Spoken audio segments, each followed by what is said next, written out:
আল্লাহর হাবিব বলেন, কে আছো তোমাদের মধ্যে রাত্রিবেলা কোরআনে মাজিদ একবার খতম করে ঘুমাইবা? আল্লাহর নবীজির সাহাবায়ে কেরাম বলেন, ইয়া রাসূলুল্লাহ, ইয়া হাবিবাল্লাহ, একবার পুরো কোরআন খতম করে কেমনে ঘুমাবো? রাত্রিবেলা তো কেউ পুরো কোরআন একবার খতম করতে পারবে না। আল্লাহ রাসূল সাল্লাল্লাহু আলাইহি ওয়াসাল্লাম বলেন, কোন মানুষ যদি 3 বার সূরা ইখলাস তিলাওয়াত করে ঘুমায়, আল্লাহ তাআলা তার আমলনামায় কোরআনে মাজিদ একবার খতম করে ঘুমানোর সওয়াব দিবেন। সুবহানাল্লাহ। এটা কঠিন নি আমরা লাগি মাতুন না, কঠিন নি। ওয়াজ তো শুনি, এর উপরে তো আমল করি না। কমপক্ষে মনে মনে আমরা প্রত্যেকেই পড়ব, কুল হুয়াল্লাহু আহাদ আল্লাহুস সামাদ লাম ইয়ালিদ ওয়া লাম ইউলাদ ওয়া লাম ইয়াকুল লাহু কুফুয়ান আহাদ। কুল হুয়াল্লাহু আহাদ আল্লাহুস সামাদ লাম ইয়ালিদ ওয়া লাম ইউলাদ ওয়া লাম ইয়াকুল লাহু কুফুয়ান আহাদ। কুল হুয়াল্লাহু আহাদ আল্লাহুস সামাদ লাম ইয়ালিদ ওয়া লাম ইউলাদ ওয়া লাম ইয়াকুল লাহু কুফুয়ান আহাদ। আমি এত ভাগ্যবান, আমি এত ভাগ্যবান। আল্লাহ রাসূল বলেন, এক খতম কোরআনের সওয়াব আমার আমলনামায় দেওয়া হবে। সুবহানাল্লাহ। এটা আমার জন্য কত বড় একটা ভাগ্যের ব্যাপার যে একবার কোরআন খতম করার সওয়াব মিলে যায় সূরা ইখলাস মাত্র 3 বার তিলাওয়াত করার কারণে। আল্লাহর হাবিব মুহাম্মদুর রাসূলুল্লাহ সাল্লাল্লাহু আলাইহি ওয়াসাল্লাম বলেন, এক সাহাবী সব নামাজে সূরা ইখলাস তিলাওয়াত করেন। আচ্ছা, সব নামাজে যদি আপনার আর ইমাম সাহেব, আমরার ইমাম সাহেব যদি সব নামাজে সূরা ইখলাস তিলাওয়াত করেন, ইমামতি থাকবো নি? আর কইবা কি জাতি ইমাম আনছরে বা এন খালি কুল হুয়াল্লাহ শুনুন।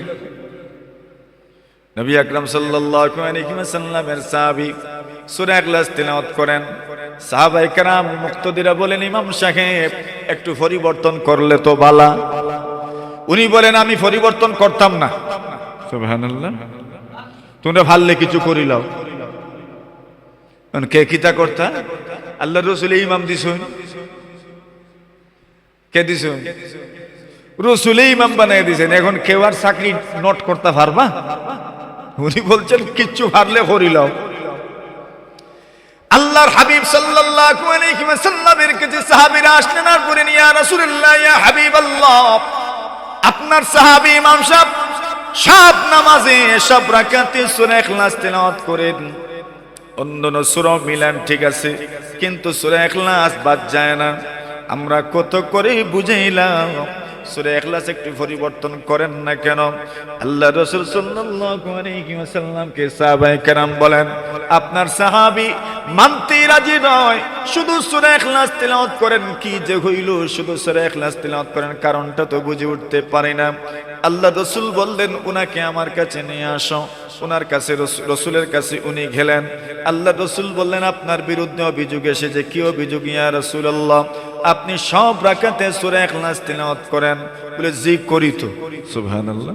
মানে একবারে স্বীকার করে লইছেন, কোন ধরনের তকাল্লুফ নাই, ভনিতা নাই, লৌকিকতা নাই, কোন ধরনের কৃত্রিমতা নাই, একদম সহজেই জি জি জি আমি তো সূরা ইখলাস সব রাকাতে তিলাওয়াত করি। আল্লাহর হাবিব বলেন, তোমার সাথীরা, তোমার বন্ধুরা, তোমার মুক্তদিরা এত করে তোমাকে বুঝাইলেন পরিবর্তন করে নেওয়ার জন্য, কিন্তু তুমি পরিবর্তন করো না কেন? আল্লাহর নবীজির সাহাবী বলেন, ইয়া রাসূলুল্লাহ, ইয়া হাবিবাল্লাহ, আল্লাহর নবীজি গো, আল্লাহ তাআলার কালামের সূরা ইখলাস কুল হুয়াল্লাহর সাথে আমার গভীর থেকে গভীর মহব্বত তৈরি হয়ে গেছে। সুবহানাল্লাহ। আল্লাহর কালামের মধ্যে এই সূরাকে আমি এত বেশি মহব্বত করি, এত বেশি ভালোবাসি, আমি এই সূরা তিলাওয়াত না করে যেন থাকতেই পারি না। সব রাকাতে আমাকে এই সূরা তিলাওয়াত করতেই হয়। এবার অনুভব করেন ওই সাহাবীর দিলটা কেমন। আল্লাহর কালামের সূরা ইখলাস তিলাওয়াত না করলে ওনার বুঝি ভালো লাগে না। আল্লাহ রাসূল বলেন, আচ্ছা তুমি বুঝি মহব্বতের কারণে সূরা ইখলাস তিলাওয়াত করো। ইমাম বুখারী রাহমাতুল্লাহি আলাইহি বুখারী শরীফের মধ্যে তালিকান এই riwayatটা উল্লেখ করেছেন। আল্লাহ রাসূল সাল্লাল্লাহু আলাইহি ওয়াসাল্লাম বলেন, সত্যি যদি কুল হুয়াল্লাহকে মহব্বত করে এমন করে থাকো, তবে আমি তোমাকে বাধা দিব না, তোমার জন্য একটা পুরস্কারের ঘোষণা দিচ্ছি, শোনো।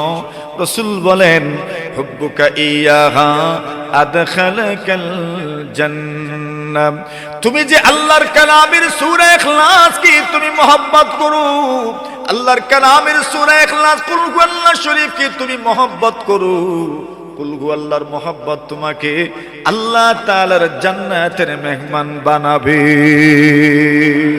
পূর্ব শ্রী সূর্য জামে মসজিদের উদ্যোগে আয়োজিত অধ্যক্ষের ওয়াজ ও দোয়া মাহফিলের সম্মানিত সভাপতি মুআজ্জাজ মুকাররম হযরত উলামায়ে কেরাম, মুরব্বী সাহেবান, যুবক ভাইয়েরা, পর্দার আড়ালে অবস্থানরত অত্যন্ত শ্রদ্ধেয় সম্মানিতা মা ও বোনেরা, আল্লাহ পাক রব্বুল আলামিনের অসংখ্য অগণিত শুকর যে আল্লাহ তাআলা আজকের এই মোবারক আয়োজনে আপনাকে আমাকে আল্লাহর ঘর মসজিদে বসার তৌফিক দান করেছেন। এজন্য আমরা সবাই শুকরিয়া আদায় করছি, আলহামদুলিল্লাহ। অনেক গুরুত্বপূর্ণ আলোচনা আমাদের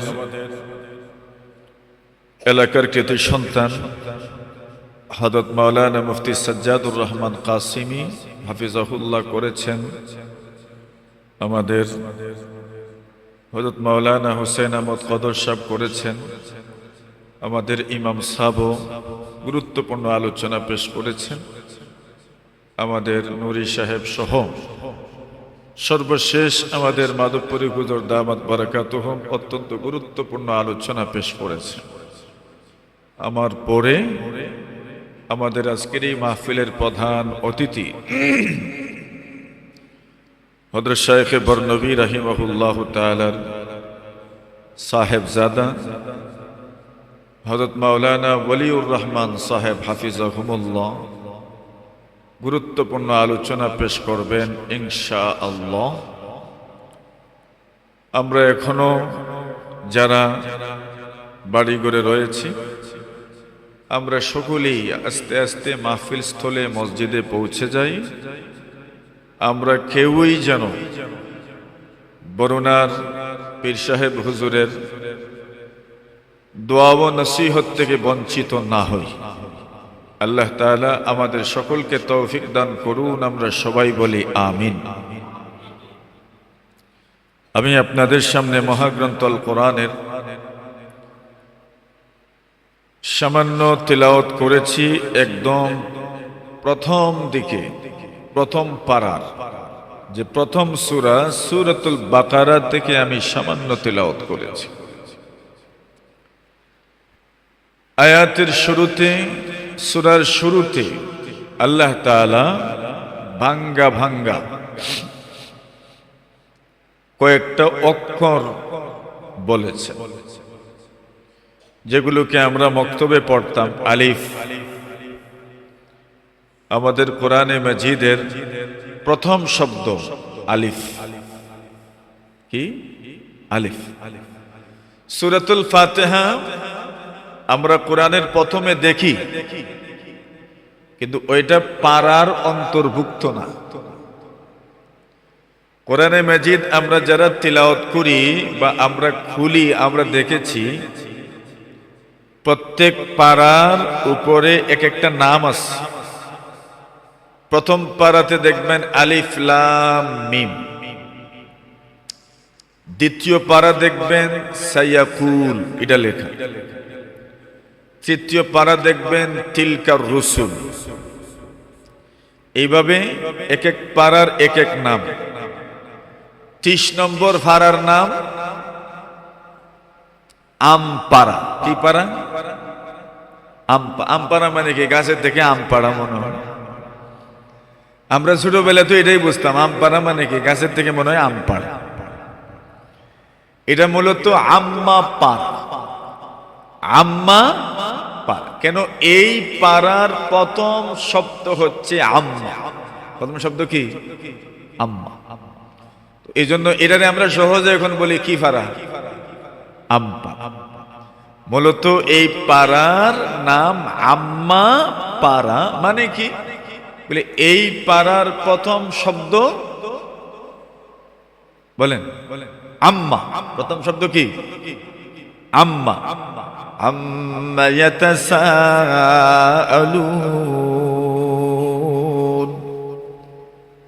এই পাড়া শুরু হয়েছে সূরা নাবা দিয়ে, আর সূরা নাবার প্রথম শব্দ আম্মা।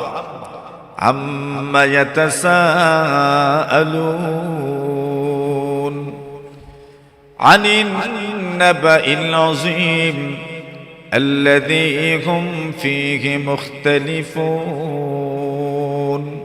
পারা শুরু হয়েছে। এর আগের পারার নাম তাবারাকাল্লাহ। কি নাম? তাবারাকাল্লাহ। 29 নম্বর পারা। কি নাম?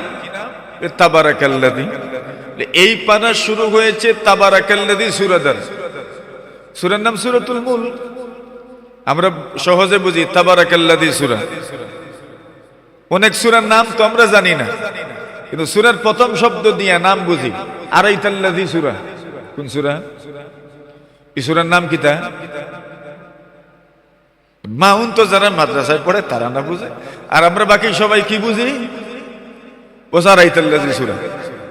আলাম তারা কাইফা ফাআলা রাব্বুকা বিআসহাবিল ফিল। আলাম তারা সূরার নাম কি তা? আমরা বুঝি এটা আলাম তারা সূরা। কি তা সূরা? আলাম তারা সূরা।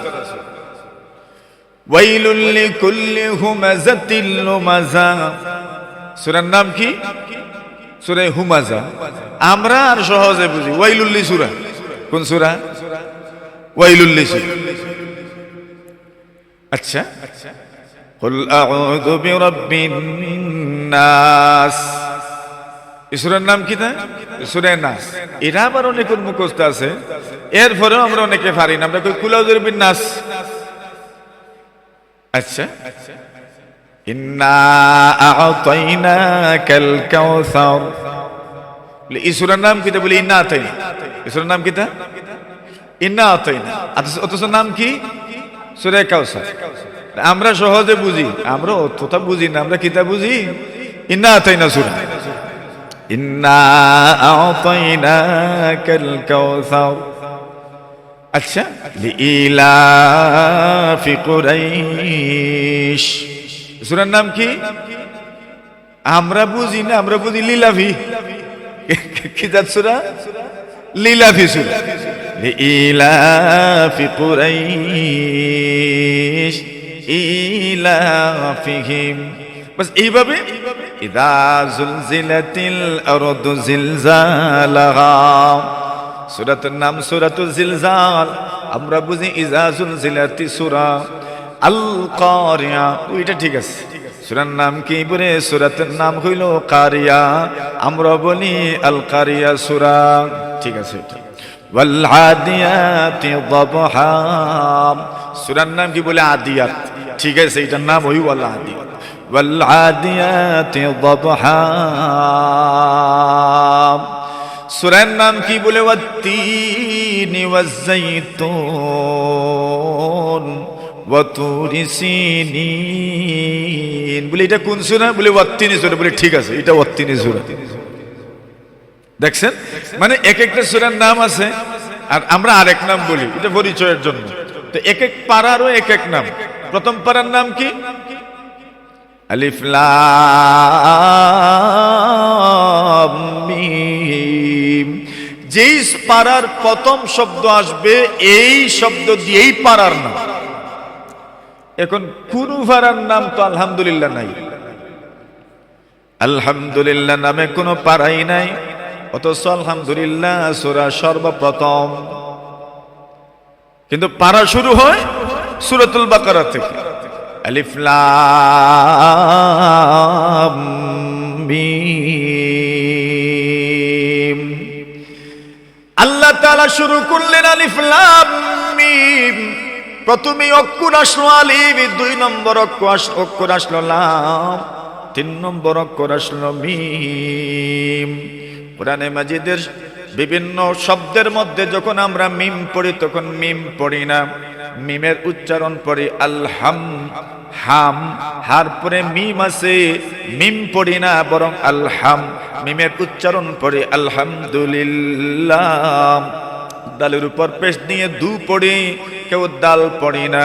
কিন্তু কোরআনে মাজিদের বিভিন্ন সূরার শুরুতে এমন কিছু অক্ষর আছে, অক্ষরগুলো আমরা পড়ি আলিফ লাম মিম। এখানে আলিফ পড়লাম, লাম পড়লাম, মিম পড়লাম। আরেকটা সূরা আছে ইয়াসিন, ইয়া পড়লাম, সিন পড়লাম। আরেকটা সূরা আছে তাহা, তা পড়লাম, হা পড়লাম। আরেকটা সূরা আছে হামিম, হামিম। আরেক সূরা আছে আলিফ লাম রা, আলিফ পড়লাম, লাম পড়লাম, রাও পড়লাম। আরেকটা সূরা আছে আলিফ লাম মিম রা। আরেক সূরার নাম কাফ হা ইয়া আইন সাদ। এইভাবে বিভিন্ন সূরার শুরুতে অক্ষর অক্ষর আমরা পড়ি। উলামায়ে কেরাম বলেন এই অক্ষরগুলো কেন পড়া হয়? আল্লাহ তাআলা বুঝায় দিতে চান ওই অক্ষরগুলোর অর্থ দুনিয়ার কেউ জানে না। যত বড় আলেম হও, যত বড় মুফতি হও, মুহাদ্দিস হও, যত বড় আলেম হও, যত বড় শায়েখ হও, তুমি ওই অক্ষরগুলোর অর্থ বুঝবে না। ওই অক্ষরগুলো দ্বারা আমি আমার নবীর সাথে একটা গোপন কানেকশন রাখি। ওইটা যেন পিনকোডের মতো, পিনকোডে টাকা আসে, সকলে পিনকোড জানে না, যার কাছে আসে উনি ওই জানে। ওই পিনটা যখন আপনি ডায়াল করবেন তখন পিনের মাধ্যমে সবকিছু চলে আসবে। আল্লাহ বলেন আলিফ লাম মিম, ওই অক্ষরগুলো আমি এবং আমার রসুলের মধ্যখানে একটা পিন নাম্বার। সুবহানাল্লাহ। দেখেন না এখন এটা কত গুরুত্বপূর্ণ একটা বিষয়। আলিফ লাম মিমের অর্থ কি? বলে আলিফ লাম মিমের অর্থ কেউ জানে না। সুবহানাল্লাহ। তো কোরআনে মাজিদের মধ্যে এমন কিছু অক্ষর আছে, এমন কিছু শব্দ আছে যেই সব শব্দের অর্থ জেনে নিলেও এই শব্দগুলোর অর্থ কেউ জানেন না। আল্লাহর কালাম এত উপরে যে পুরাটা কেউ বুঝে ফেলবেন, পুরাটা কেউ বুঝে নিবেন, সব শব্দের অর্থ বলে ফেলবেন এমন সুযোগই নাই। সবটার অর্থ শিখেও যদি ফেলো, কমপক্ষে আলিফ লাম মিমের অর্থ তো কারো জানা থাকবে না। সুবহানাল্লাহ। মানে আল্লাহ তার কালামকে এমন একটা পর্যায়ে রাখলেন যে এটা মানুষের কিছু কিছু আছে, মানুষের ধ্যান ধারণা আকল বুদ্ধি সমাজের অনেক বাহিরে। এত বড় কালাম আল্লাহ আমাদেরকে দান করেছেন।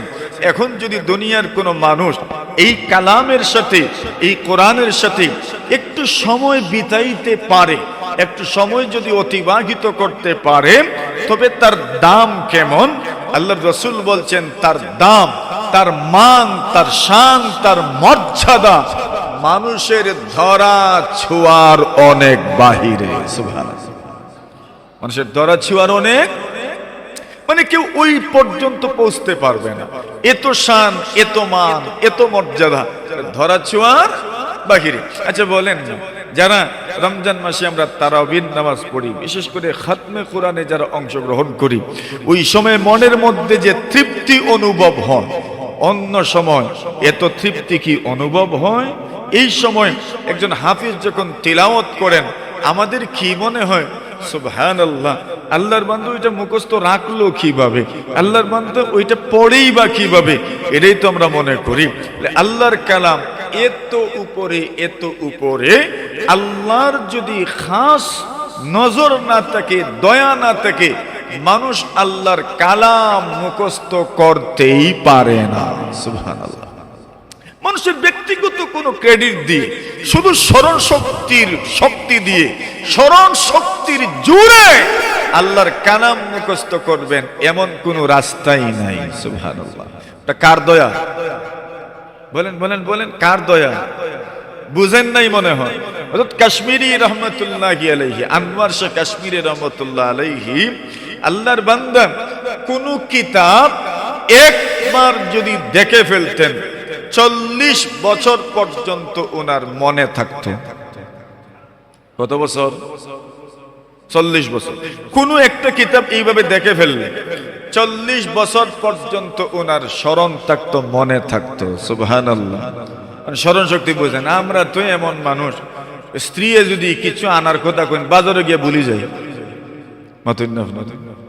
বাড়ির থেকে কিছু আনার কথা কইলে বাজারে গিয়া বাড়িতে গিয়া কই আরে এখন মনে হইছে যে সময় সব আনছেন, ঠিক আছে, একটা আনছেন না, এর আরো হইলে এটা মনে হয়। আপনি এত কিছু নিলেন, এটা কিচ্ছু কইতো না, যেটা আনছেন না ওইটা নিছেন না কোনটা এটা মনে থাকে না। এখন দেখেন আমরার স্মরণ শক্তি আর আনোয়ার কাশ্মীরি রহমতুল্লাহ আলাইহির একবার কেউ কিছু দিলে কত বছর মনে থাকতো? আনোয়ার কাশ্মীরি রহমতুল্লাহ আলাইহি বলেন, আমি আল্লাহর কালাম মুখস্থ করতে পারি নাই। আল্লাহর কালাম আমি যে মুখস্থ করতে পারি নাই, আল্লাহর কালামের শান, নতুবা আমি যদি কোনো কিছু একবার দেখে নিতে পারতাম 40 বছর পর্যন্ত আমার স্মরণ থাকতো, আমার মনে থাকতো। কিন্তু আল্লাহর কালাম আমি বারবার পড়ি, এরপরও মুখস্থ করতে পারি না। এটা আল্লাহর কালামের শান, আল্লাহর কালামের মান, এই জন্য আমার দ্বারা মুখস্থ হয় না। আল্লাহ রাসূল সাল্লাল্লাহু আলাইহি ওয়াসাল্লাম বলেন, এরপরও যদি আল্লাহর কোনো বান্দা বান্দি আল্লাহর কালাম মুখস্থ করেন, আল্লাহর কালাম পড়েন, রাসূলুল্লাহ সাল্লাল্লাহু আলাইহি ওয়াসাল্লাম বলেন কি পরিমাণ লাভ হবে, কি পরিমাণ লাভ হবে। পয়গম্বর আলাইহিস সালাতু ওয়াস সালাম বলেন, আল্লাহর বান্দা বান্দি এরপরেও আল্লাহর কালাম তিলাওয়াত করার থেকে বিরত থাকে না, প্রতিদিন আল্লাহর কালাম তিলাওয়াত করতে চায়, কিছু না হইলেও তিলাওয়াত করে। রাসূলুল্লাহ সাল্লাল্লাহু আলাইহি ওয়াসাল্লাম বলেন, যারা আল্লাহর কালাম তিলাওয়াত করে কি দাম, কি দাম। রাসূল বলেন, আল মাহিরু বিল কুরআন মা সাফারাতিল কিরামিল বারারা। আল্লাহর কোন বান্দা বান্দি যদি সুন্দর করে কোরআন তিলাওয়াত করতে পারেন, যেমন হাফিজে কোরআন যারা সুন্দর করে কোরআন তিলাওয়াত করতে পারেন, যারা কিরাত প্রশিক্ষণে পড়েন এরাও সুন্দর করে কোরআন তিলাওয়াত করতে পারেন, যারা মাদ্রাসায় পড়েন এরাও কোরআনে মাজিদ সুন্দর করে তিলাওয়াত করতে পারেন। মাদ্রাসায় পড়েন নাই কিন্তু রমজান মাসে আল্লাহর কালামের প্রশিক্ষণ নিলেন, সুন্দর তিলাওয়াতের প্রশিক্ষণ নিলেন, এরাও সুন্দর করে কোরআন তিলাওয়াত করতে পারেন। রাসূলুল্লাহ সাল্লাল্লাহু আলাইহি ওয়াসাল্লাম বলেন, যারা সুন্দর করে দক্ষতার সাথে খুব দ্রুত গতিতে যখন কোরআন তিলাওয়াত করতে পারেন, এদের শান কেমন, এদের মান কেমন। আল্লাহ রাসূল বলেন, মা'আস সাফারাতিল কিরামিল বারারা। আল্লাহর সম্মানিত ফেরেশতারা যারা, এদের যেমন শান এবং মান, সুন্দর করে যারা কোরআন তিলাওয়াত করতে পারেন, এদের শান এবং মান আল্লাহর সম্মানিত ফেরেশতাদের মতো আল্লাহ তাআলা বাড়ায়া দেন। সুবহানাল্লাহ। এইবার প্রশ্ন জাগে, আমার মতো আপনার মতো কত মানুষ এই দুনিয়া আছে, এই দুনিয়াতে আছে যারা সুন্দর করে দক্ষতার সাথে দ্রুততার সাথে আল্লাহর কালাম তিলাওয়াত করতে পারে না, মধ্যখানে আটকে যায়। একবার তিলাওয়াত করেই তো আটকে যায়, একটা শব্দ তিলাওয়াত করার পরে আরেকটা শব্দ তার মুখ দিয়ে বের হয় না, একটা আয়াতের পরে আরেকটা আয়াত এত দ্রুত তার জবানে আসে না, একটা শব্দের পরে আরেকটা শব্দ ঠিক করে জবানে আনতে হয়, এত সহজে তার জবানে ওই আয়াতটা আসে না। নবীজি সাল্লাল্লাহু আলাইহি ওয়াসাল্লাম বলেন, ওয়াল্লাযী ইয়াকরাউল কুরআন ওয়া ইয়াতাতাউ ফীহি। আল্লাহ জি বান্দা বান্দি কোরআন তিলাওয়াত করে এবং কষ্ট করে কোরআন তিলাওয়াত করে, রাসূলুল্লাহ সাল্লাল্লাহু আলাইহি ওয়াসাল্লাম বলেন, ফালাহু আজরান। এদেরকে ডাবল সওয়াব দেওয়া হয়, ডাবল সওয়াব দেওয়া হয়, ডাবল সওয়াব দেওয়া হয়। আমার আপনার মতো মুরব্বি যারা সুন্দর করে কোরআন তিলাওয়াত করতে পারি না, মধ্যখানে আটকে যায়, একটা শব্দের পরে আর একটা শব্দ এত দ্রুত আসে না।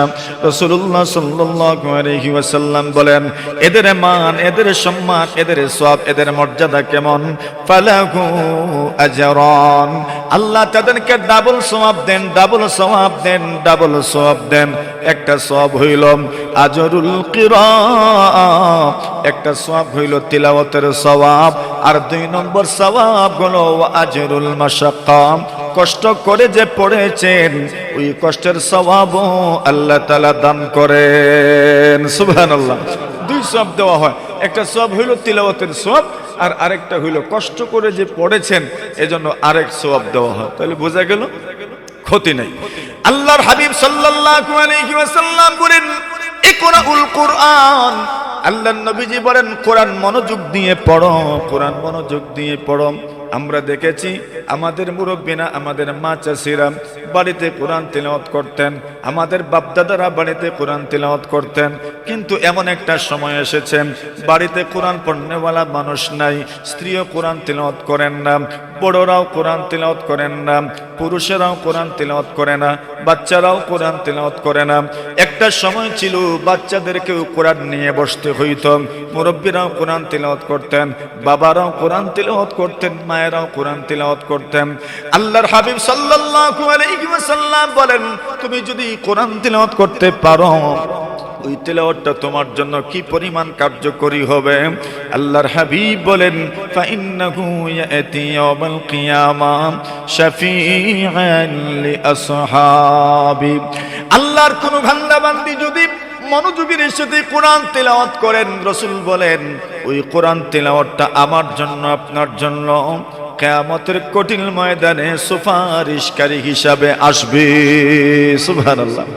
আপনার কবরে আমার কবরে কোরআন সুপারিশ করবে কিয়ামতের দিন, কোরআন আপনার জন্য আমার জন্য সুপারিশ করবে। জোরে বলেন না সুবহানাল্লাহ। তাহলে কি বোঝা গেল? কোরআন তিলাওয়াত হওয়া দরকার, আমার ঘরে আমার বাড়িতে কোরআন তিলাওয়াত হওয়া দরকার। আল্লাহর হাবিব বিশ্বনবী মুহাম্মদুর রাসূলুল্লাহ সাল্লাল্লাহু আলাইহি ওয়াসাল্লাম বলেন কোন মানুষ যদি কোরআন তিলাওয়াত করে তবে তার উদাহরণ আর যেই ব্যক্তি কোরআন তিলাওয়াত করে না তার উদাহরণ কেমন। রাসূলুল্লাহ সাল্লাল্লাহু আলাইহি ওয়াসাল্লাম বলেন যেই ব্যক্তি কোরআন তিলাওয়াত করেন মানে জিকির করেন তার তুলনা হইল এমন গড়ের মতো যেই গড়টা মানুষের বিচরণ আছে, মানুষের কারণে আবাদ আছে গড়টা। মানুষ যদি গড়ে থাকে ওই গড়ের মধ্যে যেমন সাপ বিচ্ছু ঢুকে না, জিন্নাত ঢুকে না, ভূত ফেরত ঢুকে না, ওই মানুষ যদি কোরআন তিলাওয়াত করে তার দিলটাও এমন, ওই দিলের মধ্যে কোনো ধরনের খারাপ কিছু থাকে না। কিন্তু যে ব্যক্তি গড়ে তিলাওয়াত নাই, যে গড়ে জিকির নাই, ওই গড়ের তুলনা হলো বিরান গড়ের মতো, অনাবাদী গড়ের মতো। যেমন ভাবে আপনার গড়ে আমার গড়ে যদি কোনো মানুষ বসবাস করে না, ওই গড়টা যেমন শিয়ালের আড্ডাখানা হয়ে যায়, সাপ বিচ্ছুর আকড়া হয়ে যায়, বিভিন্ন ভূত জিন্নাত ফেরতের উপদ্রবে ওই গড়টা যখন আকড়ায় পরিণত হয়ে যায়, যে মানুষ কোরআন তিলাওয়াত করে না, আল্লাহর জিকির করে না, তার দিলটাও যেন জিন্নাত ভূত ফেরতের আকড়ায় পরিণত হয়ে যায়। নাউজুবিল্লাহি মিন যালিক। তো কোরআন তিলাওয়াত না হইলে, আল্লাহর জিকির না হইলে ওই ঘরের তুলনা অনাবাদী একটা ঘরের মতো। তাহলে এখন দেখেন আমার তিলাওয়াত, আমার কোরআন তিলাওয়াত, আমার জিকির আমার দিলকে আবাদ করে, আমার দিলকে এমন এক দিলে পরিণত করে যেই দিল যেন জিন্দা দিল। সুবহানাল্লাহ। আর যদি তিলাওয়াত থাকে না, যদি আপনার জিকির থাকে না, ওই দিল যেন মুর্দা দিলের মতো।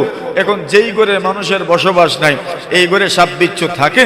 যেই দিলে তিলাওয়াত নাই, যেই দিলে জিকির নাই, এই দিলেও ভালো কিছু আসে না, শুধু মন্দটাই আসে, মন্দ কিছুই এই দিলের মধ্যে আসে। নবী আকরাম সাল্লাল্লাহু আলাইহি ওয়াসাল্লাম বলেন এক এক সূরার মহব্বত, এক একটা সূরা তোমার জন্য, আমার জন্য, আপনার জন্য এত উপকারী, এত উপকারী।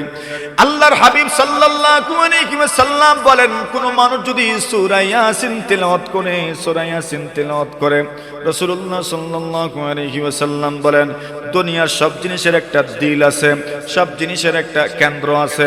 রাসূলুল্লাহ সাল্লাল্লাহু আলাইহি ওয়াসাল্লাম বলেন ওয়া কালবুল কুরআনি ইয়াসিন, এবং কোরআনের দিল হলো, কেন্দ্র হলো ইয়াসিন। সুবহানাল্লাহ। ইয়াসিন সূরা কোরআনের দিল। তো কেউ যদি ইয়াসিন সূরা তিলাওয়াত করে সে যেন পুরা কোরআন তিলাওয়াত করলো। সুবহানাল্লাহ। মানে কতবার যে করলো, আল্লাহ রাসূল সাল্লাল্লাহু আলাইহি ওয়াসাল্লাম বলেন অনেকবার আল্লাহর কালাম তিলাওয়াত করার সওয়াব আল্লাহ তার আমলনামায় দান করবেন শুধু সূরা ইয়াসিন তিলাওয়াত করলে। আগে তো আমাদের ঘরে ঘরে সূরা ইয়াসিন তিলাওয়াত হইতো, এখন আমরা সকলেই জানি, আমরা বুঝিও, আমাদের ঘরে এখন সূরা ইয়াসিনের তিলাওয়াত শোনা যায় না, কিন্তু একটা সময় আমাদের ঘরে ঘরে সূরা ইয়াসিনের তিলাওয়াত শোনা যাইতো। এখন আমাদের ঘরে আর সূরা ইয়াসিনের তিলাওয়াত শোনা যায় না। সবাই আমরা কোরআন রে সানসেটের উপরে তুলে রাখছি। এই কথা বল, উঠো ওদিকে আসো, ওখানে আসো, আমার খানটা দিও না। জনাবে রাসূলুল্লাহ সাল্লাল্লাহু আলাইহি ওয়াসাল্লাম বলেন, কেউ যদি একবার সূরা ইয়াসিন তিলাওয়াত করে তো অনেকবার আল্লাহর কোরআন খতমের সওয়াব দান করা। কতবার? কেউ তো 10 বার বলছেন। এখন 10 বার বলতে কি আমরা অনেক সময় বেশি বোঝানোর জন্য 10 বলি। এরে আমি 10 বার কইছি রে বা, এরপরেও শুনে না, এর মানে কি গনিয়া 10 বার কইছি, বেশি বুঝাইছি। আমরা কই না এ 10 বার কই আসছে, মানে কি গনিয়া 10 বার কইছি না, বেশি বুঝাইছি, এর মানে বেশি বুঝাইছি। রাসূল আকরাম সাল্লাল্লাহু আলাইহি ওয়াসাল্লাম বলেন, কোন মানুষ যদি আল্লাহর কালাম তেলাওয়াত করেন, আল্লাহর কালামের তেলাওয়াত, আল্লাহর হাবিব সাল্লাল্লাহু আলাইহি ওয়াসাল্লাম বলেন, আল্লাহর কোন বান্দা বান্দি যদি সূরা ইখলাস তেলাওয়াত করেন, কুল হুয়াল্লাহ শরীফ যদি কেউ তেলাওয়াত করেন, রাসূলুল্লাহ সাল্লাল্লাহু আলাইহি ওয়াসাল্লাম বলেন, এক কুল হুয়াল্লাহ তেলাওয়াত করার কারণে আল্লাহ পাক কোরআনে মাজিদের 3 ভাগের 1 ভাগ তেলাওয়াত করার সওয়াব দান করেন। সুবহানাল্লাহ। আচ্ছা এখন বলেন, সূরা ইখলাস আমরা কার মুখস্থ নাই? কুল হুয়াল্লাহ সূরা আমরা কার মুখস্থ নাই? আল্লাহর হাবিব বিশ্বনবী মুহাম্মদুর রাসূলুল্লাহ সাল্লাল্লাহু আলাইহি ওয়াসাল্লাম বলেন, কোরআনে মাজিদ যদি কোনো মানুষ তেলাওয়াত করে, একবার সূরা ইখলাস তেলাওয়াত করলো, আল্লাহ রাসূল বলেন পুরা কোরআনে মাজিদের 3 ভাগের 1 ভাগ তেলাওয়াতের সওয়াব দেওয়া হয়। কেউ যদি 3 বার তেলাওয়াত করে পুরা 1 খতম কোরআনের সওয়াব দান করা হয়। সুবহানাল্লাহ। আল্লাহর হাবিব বলেন, কে আছো তোমাদের মধ্যে রাত্রিবেলা কোরআনে মাজিদ একবার খতম করে ঘুমাইবা? আল্লাহর নবীজির সাহাবায়ে কেরাম বলেন, ইয়া রাসূলুল্লাহ, ইয়া হাবিবাল্লাহ, একবার পুরো কোরআন খতম করে কেমনে ঘুমাবো? রাত্রিবেলা তো কেউ পুরো কোরআন একবার খতম করতে পারবে না। আল্লাহ রাসূল সাল্লাল্লাহু আলাইহি ওয়াসাল্লাম বলেন, কোন মানুষ যদি 3 বার সূরা ইখলাস তেলাওয়াত করে ঘুমায়, আল্লাহ তাআলা তার আমলনামায় কোরআনে মাজিদ একবার খতম করে ঘুমানোর সওয়াব দিবেন। সুবহানাল্লাহ। এটা কঠিন নি আমরা লাগি মাতুন না, কঠিন নি।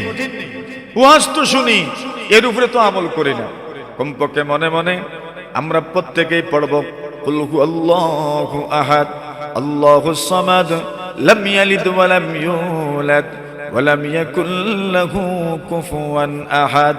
কুল হুয়াল্লাহু আহাদ আল্লাহুস সামাদ লাম ইয়ালিদ ওয়া লাম ইউলাদ ওয়া লাম ইয়াকুল লাহু কুফুয়ান আহাদ। কুল হুয়াল্লাহু আহাদ আল্লাহুস সামাদ লাম ইয়ালিদ ওয়া লাম ইউলাদ ওয়া লাম ইয়াকুল লাহু কুফুয়ান আহাদ। আমি এত ভাগ্যবান, আমি এত ভাগ্যবান। আল্লাহ রাসূল বলেন, 1 খতম কোরআনের সওয়াব আমার আমলনামায় দেওয়া হবে।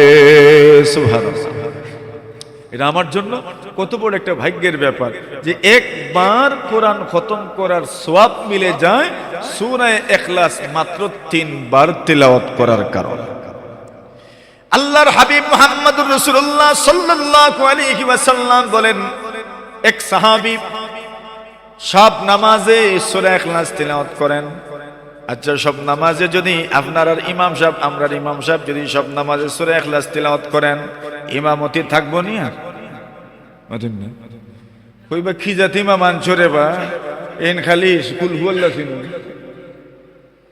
নবী আকরাম সাল্লাল্লাহু আলাইহি ওয়াসাল্লামের সাহাবী সূরা ইখলাস তেলাওয়াত করেন। সাহাবায়ে কেরাম মুক্তাদিরা বলেন, ইমাম সাহেব একটু পরিবর্তন করলে তো ভালো। উনি বলেন, আমি পরিবর্তন করতাম না। সুবহানাল্লাহ। তোমরা ভাললে কিছু করিলাও, কে কিতা করতা? আল্লাহর রাসূল ইমাম দিছুন, কে দিছুন? রাসূল ইমাম বানায় দিছেন। এখন কেউ আর চাকরি নোট করতে পারবা? উনি বলছেন কিচ্ছু পারলে করিলাও। আল্লাহ আল্লাহর হাবিব সাল্লাল্লাহু আলাইহি ওয়াসাল্লামের কাছে সাহাবীরা আসলেন আর বলেন, ইয়া রাসূলুল্লাহ, ইয়া হাবিবাল্লাহ, আপনার সাহাবী ইমাম সাহেব সব নামাজে সব রাকাতে সূরা ইখলাস তেলাওয়াত করেন, অন্যান্য সূরা মিলান ঠিক আছে, কিন্তু সূরা ইখলাস বাদ যায় না। আমরা কত করে বুঝাইলাম, সূরা ইখলাস একটু পরিবর্তন করেন না কেন? আল্লাহ রাসূল সাল্লাল্লাহু আলাইহি ওয়াসাল্লামকে সাহাবায়ে কেরাম বলেন, আপনার সাহাবী মানতে রাজি নয়, শুধু সূরা ইখলাস তেলাওয়াত করেন। কি যে হইল, শুধু সূরা ইখলাস তেলাওয়াত করেন, কারণটা তো বুঝে উঠতে পারি না। আল্লাহ রাসূল বললেন, উনাকে আমার কাছে নিয়ে আসো। ওনার কাছে রাসূলের কাছে উনি গেলেন। আল্লাহ রাসূল বললেন, আপনার বিরুদ্ধে অভিযোগ এসেছে। কি অভিযোগ ইয়া রাসূলুল্লাহ? আপনি সব রাকাতে সূরা ইখলাস তেলাওয়াত করেন। বলে, জি করি তো। সুবহানাল্লাহ, মানে একবারে স্বীকার করে লইছেন, কোনো ধরনের তকাল্লুফ নাই, ভনিতা নাই, লৌকিকতা নাই, কোনো ধরনের কৃত্রিমতা নাই, একদম সহজেই জি জি জি আমি তো সূরা ইখলাস সব রাকাতে তিলাওয়াত করি। আল্লাহর হাবিব বলেন, তোমার সাথীরা, তোমার বন্ধুরা, তোমার মুক্তদিরা এত করে তোমাকে বুঝাইলেন পরিবর্তন করে নেওয়ার জন্য, কিন্তু তুমি পরিবর্তন করো না কেন? আল্লাহর নবীজির সাহাবী বলেন, ইয়া রাসূলুল্লাহ, ইয়া হাবিবাল্লাহ, আল্লাহর নবীজি গো, আল্লাহ তাআলার কালামের সূরা ইখলাস কুল হুয়াল্লাহর সাথে আমার গভীর থেকে গভীর মহব্বত তৈরি হয়ে গেছে। সুবহানাল্লাহ, আল্লাহর কালামের মধ্যে এই সূরাকে আমি এত বেশি মহব্বত করি, এত বেশি ভালোবাসি, আমি এই সূরা তিলাওয়াত না করে যেন থাকতেই পারি না। সব রাকাতে আমাকে এই সূরা তিলাওয়াত করতেই হয়। এবার অনুভব করেন ওই সাহাবীর দিলটা কেমন। আল্লাহর কালামের সূরা ইখলাস তিলাওয়াত না করলে ওনার বুঝি ভালো লাগে না। আল্লাহ রাসূল বলেন, আচ্ছা তুমি বুঝি মহব্বতের কারণে সূরা ইখলাস তিলাওয়াত করো। ইমাম বুখারী রাহমাতুল্লাহি আলাইহি বুখারী শরীফের মধ্যে তালিকান এই riwayatটা উল্লেখ করেছেন। আল্লাহ রাসূল সাল্লাল্লাহু আলাইহি ওয়াসাল্লাম বলেন, সত্যি যদি কুল হুয়াল্লাহকে মহব্বত করে এমন করে থাকো, তবে আমি তোমাকে বাধা দিব না, তোমার জন্য একটা পুরস্কারের ঘোষণা দিচ্ছি, শোনো। রাসূল বলেন, হুব্বুকা ইয়াহা আদখালাকাল জান্নাহ, তুমি যে আল্লাহর কালামের সূরা ইখলাস কি তুমি মহব্বত করো, আল্লাহর কালামের সূরা ইখলাস কুল হুয়াল্লাহ শরীফ কি তুমি মহব্বত করো, কুল হুয়াল্লাহর মহব্বত তোমাকে আল্লাহ তাআলার জান্নাতের মেহমান বানাবে। সুবহানাল্লাহ, কুল হুয়াল্লাহর মহব্বত আল্লাহর জান্নাতে আপনাকে নিয়ে যাবে। সুবহানাল্লাহ। আচ্ছা এখন বলেন, ওটা কি শুধু ওনার জন্যই?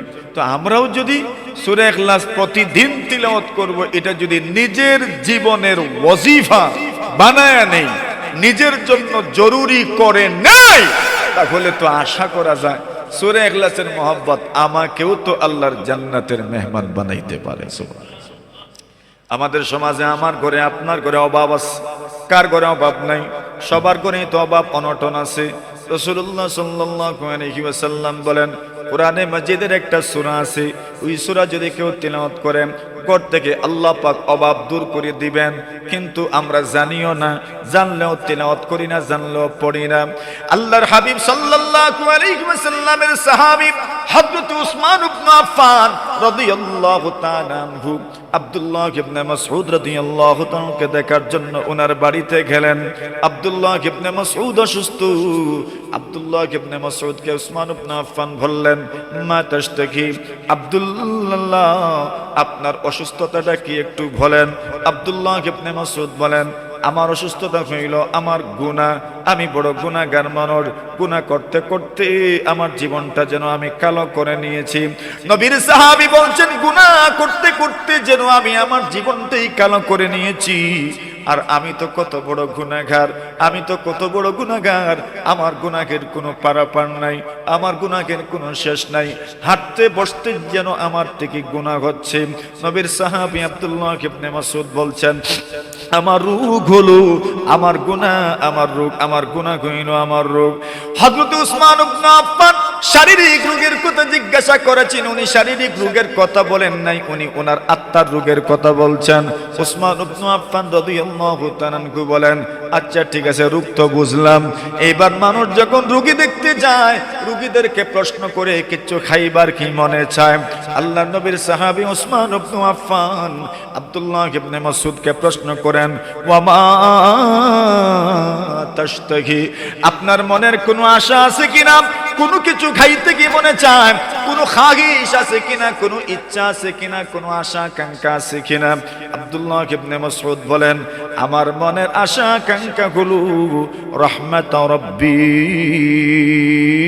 কিয়ামতের কঠিন ময়দানে আমার আল্লাহ যদি আমার উপর দয়াবান হয়ে যান, এটাই হইল আমার একমাত্র আশা। সুবহানাল্লাহ। আল্লাহর হাবিবের সাহাবী আব্দুল্লাহ ইবনে মাসউদ রাদিয়াল্লাহু তাআলা আনহু বলেন, রহমত রব্বি, আমার মনের চাহিদা হলো, আমার মনের আশা হলো আল্লাহ যেন আমার উপর দয়া করেন, আল্লাহ যেন আমারে মায়া করেন। আমরারও সবার মনের আশা আল্লাহ যেন কিয়ামতের দিন আমরা সবরে মায়া করেন। আমিন কইন।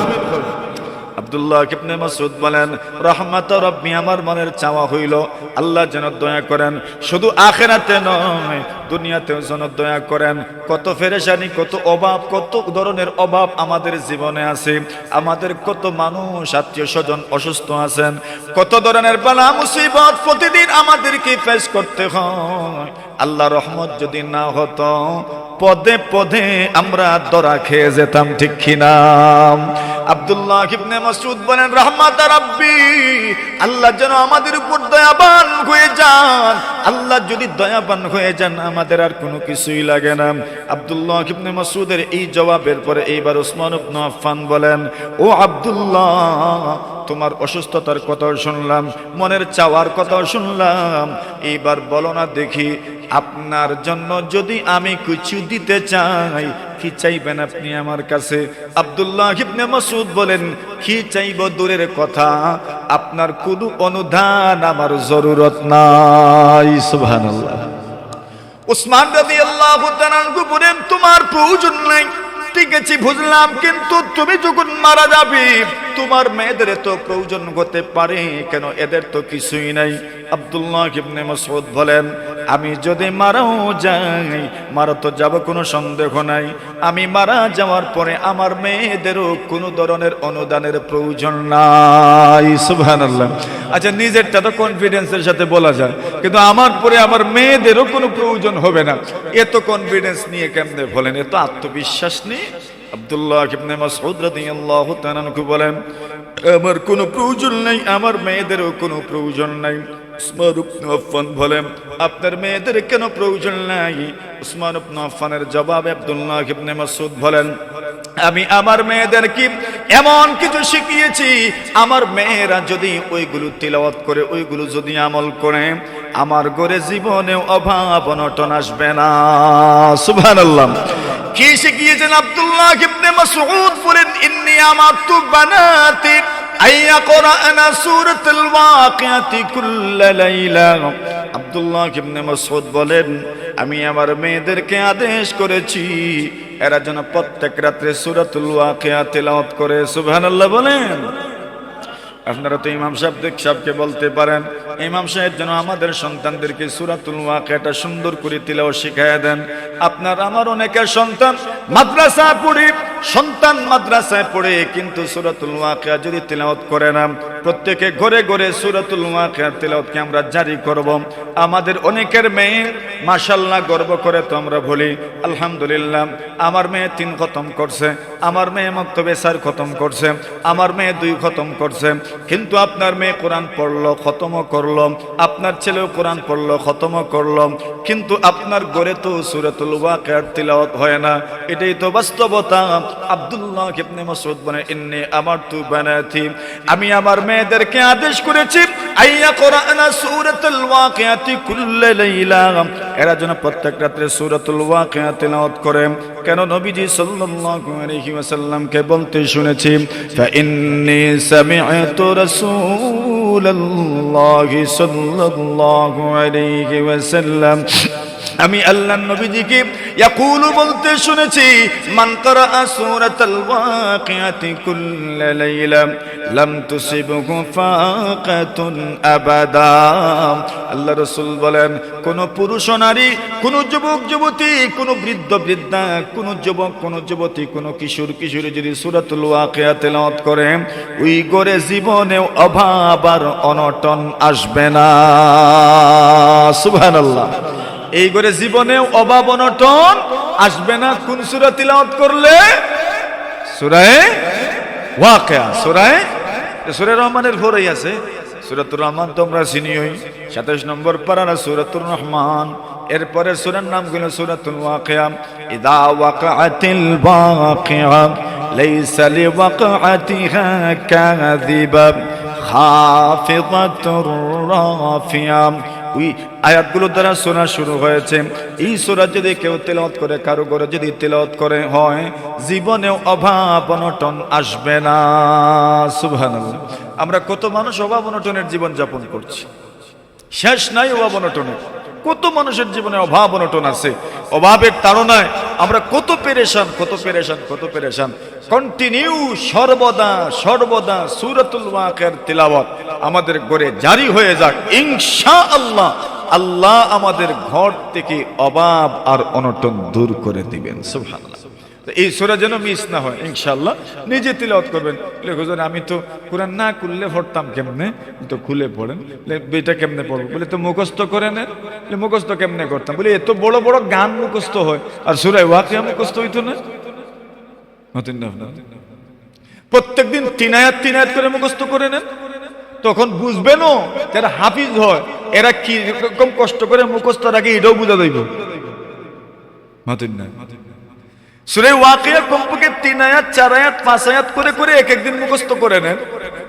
সূরা মুলক, কেউ যদি সূরা মুলক তিলাওয়াত করে প্রত্যেক দিন, আল্লাহর রাসূল বলছেন কবরের আযাব থেকে আল্লাহ তাকে হেফাজত করবে। মাত্র 30 আয়াত। মাত্র কত আয়াত? কত? 30 আয়াত মাত্র। 30 আয়াত যদি হয় 534, প্রত্যেকদিন 5 আয়াত করে মুখস্থ করলে 6 দিনে শেষ। এরপরে মুখস্থ রাখতে পারেন কিনা ওইটা কিছু অনুমান করতে পারবেন। তো প্রতিদিন যদি তিলাওয়াত করেন তো মুখস্থ থাকবে ইনশাআল্লাহ। এর মানে হলো, যদি কেউ কোরআনকে নিজের জীবনের অনেক রোগের চিকিৎসা হিসাবে মেনে নেয়, ইনশাআল্লাহ আল্লাহ তাআলা তাকে কোরআনের তিলাওয়াতের মাধ্যমে অনেক রোগ থেকে আল্লাহ হেফাজত করবে। এই দুনিয়াতে যারা তাদবির করে, যারা তাবিজ দেন, এরা তো কোরআনের আয়াত দিয়ে দেন। তো এর মানে যদি আমি প্রত্যেক দিন নির্দিষ্ট পরিমাণ কিছু তিলাওয়াত করি, কিছু সূরা আছে আশ্রয় প্রার্থনার সূরা, যেমন ভূত, যেমন ফেরত, জিন্নাত, উপদ্রব আছে, কুফরি আছে, এখন এগুলোর থেকে বাঁচবেন কেমনে? বলে কোরআনে এর চিকিৎসা আছে। সুবহানাল্লাহ বলে। কোরআনে কি আছে? আমরার কাছে যে আপনারা তাবিজ নেওয়ার জন্য আসেন, কোন ভরসায় আসেন? আসেন তো এই জন্য হুজুররা কোরআন কিতাব পড়ছে, কিছু দিব আমরা রে। তো আমরা এটা বলে দিচ্ছি আপনাদেরকে, ওইটা আপনারা তিলাওয়াত করে নিয়েন, ভূত ফেরত থেকে বাঁচবেন ইনশাআল্লাহ। আর তাবিজের জন্য আসতে হবে না। এরপরেও যদি পড়ো না তো ভূতে যাতেই তো ভূতে যাতেই তো না, তো করতো কি? বলে সূরা আছে তিলাওয়াত করলে বাঁচে, কিন্তু এরপরেও যদি করে না তো যাইতেই ভাই হুজুরের কাছে যাও, লইয়াও তাবিজ, টাকা দাও। নবী আলাইহিস সালাতু ওয়াস সালাম বলেন, তবে বড়দের, বুজুর্গদের, মুরব্বীদের, উলামায়ে কেরামের হাতেও এক বরকত আছে, থুতুতেও এক বরকত আছে। কিন্তু আপনি যদি কন্টিনিউ করেন, রাসূল বলেন কোন মানুষ যদি সকালবেলা সূরা ইখলাস 3 বার, সকালবেলা সূরা নাস 3 বার, সূরা ফালাক 3 বার, কুল আউযু বিরাব্বিল ফালাক, কুল আউযু বিরাব্বিন নাস, কুল হুয়াল্লাহু আহাদ, একটা সূরা 3 বার করে 9 বার তিলাওয়াত করলেন। সন্ধ্যার পরে আবার ওই সূরাগুলো 3 বার করে 9 বার আপনি তিলাওয়াত করলেন। আল্লাহ রাসূল বলেন কোন ধরনের ভূত ফেরত আপনার ঘরে আসবে না। সুবহানাল্লাহ। পারবনি? ইনশাআল্লাহ। এখন আরেক সমস্যা আছে, সমস্যা হইল আমাদের ঘরে ঘরে বাথরুম, এজন্য ঘরে ঘরে বুথ ফেরত। ইন্না হাযিহিল হুশুশা মুহতাদারা, আপনার সন্তান যখন বাথরুমে যাবে সে তো পড়তে জানে না আল্লাহুম্মা ইন্নী আউযু বিকা মিনাল খুবসি ওয়াল খাবাইস, বাথরুমের শয়তান জিন্নাত থেকে বাঁচার দোয়া হইল আল্লাহুম্মা ইন্নী আউযু বিকা মিনাল খুবসি ওয়াল খাবাইস। খুবস আর খাবিস, এটা খবিস যে আমরা কই খবিস হই, কিটা খবিস বুঝি তো, আরে খবিস বুঝিনি আমরা, আমরা গালি দেই না অনেক মানুষের খবিস, ওইটা খবিস। আল্লাহুম্মা ইন্নী আউযু বিকা মিনাল খুবসি ওয়াল খাবাইস। কোন বর্ণনায় খবিস শব্দ এসেছে, আল্লাহ রাসূল বলছেন আল্লাহ আপনার কাছে আশ্রয় চাই শয়তান, জিন্নাত, ভূত ফেরত, পুরুষ ও নারী, জিন্নাত ভূত ফেরত থেকে আপনার কাছে আমরা ফানা চাই। সুবহানাল্লাহ। ওটা কোন জায়গায় ঢোকার দোয়া? এটা মনে থাকেনি সময়, ঢুকতে আছি ঢুকতে আছি ঢুকতে আছি, তো ভূতে ধরতো না, কিতায় ধরতো। এজন্য ঢুকার সময় কি পড়বো? আল্লাহর হাবিব বলেন সাতরুমা বাইনা আয়ুনিল জিন্নি ওয়াল ইনস, সাতরুমা বাইনা আয়ুনিল জিন্নি ওয়া আওরাতি বানি আদম। আল্লাহ রাসূল বলেন বাথরুমে তো শয়তান, আপনার বাথরুমে তো শয়তানের অভাব নাই, আমার ঘরের বাথরুমে শয়তান জিন্নাতের অভাব নাই, আপনার ঘরের বাথরুমে শয়তান জিন্নাতের অভাব নাই।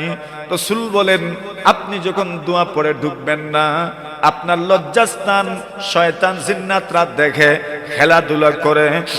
রাসূল বলেন শয়তান জিন্নাত থেকে যদি নিজের লজ্জাস্থানকে বাঁচাইতে চাও, রাসূল বলেন তবে বাথরুমে ঢোকার সময় পড়বা আল্লাহুম্মা ইন্নী আউযু বিকা মিনাল খুবসি ওয়াল খাবাইস। মুখস্থ আসেনি আমরা, নতুন করে মুখস্থ করে নেই আবার। আল্লাহুম্মা ইন্নী আউযু বিকা মিনাল খুবসি ওয়াল খাবাইস। রাসূল বলেন এই দোয়া পড়ে যদি ঢুকতে পারেন বাথরুমের শয়তান জিন্নাত থেকে, আল্লাহ আপনাকে হেফাজত করবেন। সুবহানাল্লাহ। এখন আমরা সন্তান যে সময় বাথরুমে যাই এ ফাড়েনি, এখন আমরা কই আগর হুরুতাইন বড় নিরাই ঝিরি আসলে এখন গুরু হুরুতাইন যে উচন্ট কই না নি আমরা কিতের লাগি উচন্ট, এর গরও তো শয়তান, এক ঢুকের ও তো শয়তানের দরের থারে উচন্ট মানা করেন। এর লাগি আমরা অভিভাবক যারা এর লাগি উচিত হইল এরা বাথরুমে ঢুকের সময় বাম পাও দিয়ে ঢুকানি আর নিজে দোয়া পড়া আল্লাহুম্মা ইন্নী আউযু বিকা মিনাল খুবসি ওয়াল খাবাইস। যদি পড়েন ইনশাআল্লাহ নিজের সন্তান শয়তান জিন্নাতের উপদ্রব থেকে বাঁচবে ইনশাআল্লাহ। আমরা সূরা ইয়াসিন তিলাওয়াত করব, সূরা ওয়াকিয়া তিলাওয়াত করব। আরেকটা আয়াত আছে যেটাকে আয়াতুল কুরসি বলা হয়। রাসূলুল্লাহ সাল্লাল্লাহু আলাইহি ওয়াসাল্লাম বলেন যেই গরিব আয়াতুল কুরসি তিলাওয়াত করা হয়, আল্লাহ রাসূল সাল্লাল্লাহু আলাইহি ওয়াসাল্লাম বলেন আল্লাহ তাআলার পক্ষ থেকে সারা রাত ব্যাপী একজন জিম্মাদার দারওয়ান আল্লাহ তাআলা নিয়োগ দিয়ে দেন। সুবহানাল্লাহ। ঘরের হেফাজতের জন্য আল্লাহ পাক এক দারওয়ান নিয়োগ দেন। ঘুমানোর সময় আয়াতুল কুরসি তিলাওয়াত করব ইনশাআল্লাহ। আয়াতুল কুরসি কোনটা?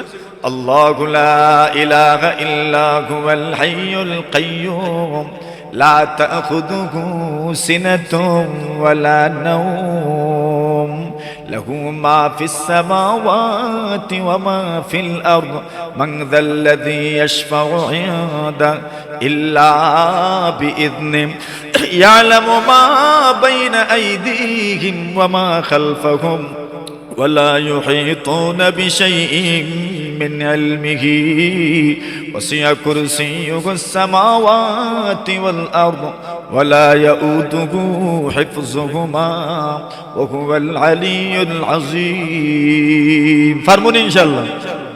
মাতুন না যদি ঘরে তিলাওয়াত হয় আল্লাহর পক্ষ থেকে একজন দারওয়ান নিযুক্ত থাকবেন ইনশাআল্লাহ, সুর ডাকাইতো দুঃখ নাই। খালকে কইবানে সুবহানাল্লাহ, সুবহানাল্লাহ বলে বুঝছেন না মনে হয়। গড় হেফাজত থাকবো, গড় হেফাজত থাকবো ইনশাআল্লাহ। কুরবানি তিলাওয়াত আয়াতুল কুরসি মুখস্থ করে নিব ইনশাআল্লাহ। আচ্ছা যদি আমি পারি না তো কমপক্ষে বলে হুজুর আমার বয়স হয়ে গেছে এখন আর মুখস্থ হইতো না, বলি ফুয়ারে মুখস্থ করো, আনে মেয়েরে মুখস্থ করো, আনে বউরে মুখস্থ করো, এই পড়বা নিজে শুনবা, হইল তো একটু তো তিলাওয়াত তো হওয়ার দরকার। নতুবা আমার আল্লাহ তাআলা আমাকে এত ব্যবস্থা দিলেন, এজন্য সূরা নাস আর সূরা ফালাককে মুআউযিদাতাইন বলা হয়, আশ্রয় প্রার্থনার সূরা বলা হয়। কি বলা হয়? আল্লাহ রাসূলকে একজন জাদু করে নিল, লাবিদ ইবনুল আসসাম রাসূলকে জাদু করেছে, রাসূল জাদুতে আক্রান্ত হয়েছে। জাদু সত্য, জাদুর চিকিৎসা সত্য, রাসূল নিজে জাদুতে আক্রান্ত হয়েছে। ইহুদিরা রাসূলকে জাদু পর্যন্ত করেছে। আল্লাহর রাসূল সাল্লাল্লাহু আলাইহি ওয়াসাল্লাম এই জাদুর প্রভাব এমন হয়েছিল, আল্লাহ রাসূল অনেক কিছু করতেন মনে হতো করেন না, অনেক কিছু করতেন না মনে হতো করেছে, মানে এমন একটা পর্যায়ে চলে গেছে। আল্লাহর ফেরেশতা পাঠায়া আল্লাহ চিকিৎসা করেছে। কি দিয়ে? আল্লাহ বলছেন ওই জায়গায় একটা কুয়া আছে, পরিত্যক্ত কুয়া, ওই কূপের মধ্যে ওই ইহুদি জাদু করছে, চুল দিয়ে গিট্টু দিয়ে দি। সুবহানাল্লাহ, জাদু তো এইভাবেই করে মানুষ। এজন্য রাসূলকে আল্লাহ বলছেন আপনি ওইগুলো, ওই এখানে চিরুনি আছে, চিরুনি উঠায়েন আর আপনি সূরা নাস সূরা ফালাক তিলাওয়াত করবেন, এক একটা সূরা তিলাওয়াত করবেন, এক এক আয়াত তিলাওয়াত করবেন, একটা গিট্টু আপনি খুলতে থাকবেন। রাসূল শেষ করেছেন, পুরা সুস্থ হয়ে গেছে। সুবহানাল্লাহ। এই দুই সূরার নাম হলো সূরাতুল মুআউযিজাতাইন। এমন সূরা যেই সূরা দুইটার মাধ্যমে আশ্রয় প্রার্থনা করা হয়। এখানে পুরো সূরার মধ্যে আল্লাহ আশ্রয় প্রার্থনা করা শিখিয়েছেন। কুল আউযু বিরাব্বিল ফালাক মিন শাররি মা খালাক। আল্লাহ বলেন রাসূল আপনি বলেন কুল আউযু বিরাব্বিল ফালাক, আমি প্রভাতের সূর্য যখন উদিত হয়, ওই সূর্য উদিত হওয়ার সময় পুরা আসমান ভেদ করে, অন্ধকার ভেদ করে সূর্য যে উদিত হয়, আল্লাহ বলছেন বলুন আমি আশ্রয় প্রার্থনা করছি বিরাব্বিল ফালাক, প্রভাতের রবের মাধ্যমে। কিসের থেকে? মিন শাররি মা খালাক, আল্লাহ আপনি যা সৃষ্টি করেছেন এগুলোর মধ্যে যত অনিষ্ট আছে, যত উপদ্রব আছে, যত খারাপই আছে, আমি সবকিছুর থেকে আপনার কাছে আশ্রয় প্রার্থনা করি। সুবহানাল্লাহ। এই সূরাগুলো যদি কেউ তিলাওয়াত করে আল্লাহ তাআলা তাকে অনেক উপদ্রব থেকে হেফাজত করে। আমরা তো এগুলোই তিলাওয়াত করি রাত্রিবেলা, এগুলো তিলাওয়াত করলে, দিনের বেলা তিলাওয়াত করলে আল্লাহ তাআলা আপনাকে অনেক কিছুর থেকে হেফাজত করে। অনেকের সন্তান বেশি কান্নাকাটি করে, এদের সাথে শয়তানে লাগেও বেশি। বিশেষ করে রাসূল বলছেন যখন সন্ধ্যা ঘনিয়ে আসে, সূর্য যখন অস্ত যায়, এই সময় পুরা এলাকায় শয়তান জিন্নাতে ঘোরাঘুরি করে। এমন কোন জায়গা নাই যেখানে শয়তান জিন্নাত থাকে না। রাস্তায় যে রাস্তাগুলো আছে এই রাস্তাতে শয়তান জিন্নাত ঘোরাঘুরি করে।